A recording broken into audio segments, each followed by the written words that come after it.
বঙ্গোপসাগরে ৫৮ দিন যে কোনো প্রজাতির মাছ আহরণ নিষিদ্ধ ঘোষণা করেছে সরকার।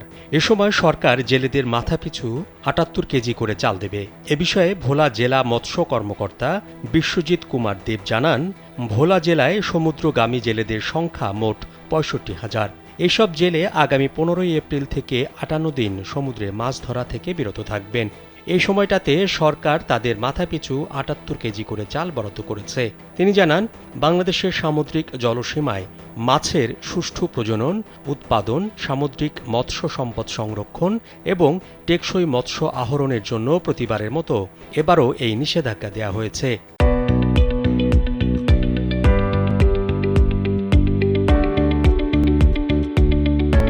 মৎস্য ও প্রাণিসম্পদ মন্ত্রণালয়ের এক প্রজ্ঞাপনে বলা হয়, সামুদ্রিক মৎস্য বিধিমালা ২০২৩-এর বিধির ৩-এর উপবিধির প্রদত্ত ক্ষমতা বলে সরকার বাংলাদেশের সামুদ্রিক জলসীমায় মাছের সুষ্ঠু প্রজনন, উৎপাদন, সামুদ্রিক মৎস্য সম্পদ সংরক্ষণ এবং টেকসই মৎস্য আহরণের জন্য প্রতি বছর ১৫ এপ্রিল হতে ১১ জুন পর্যন্ত মোট ৫৮ দিন সকল প্রকার মৎস্য নৌযান কর্তৃক যে কোনো প্রজাতির মৎস্য আহরণ নিষিদ্ধ ঘোষণা করেছে।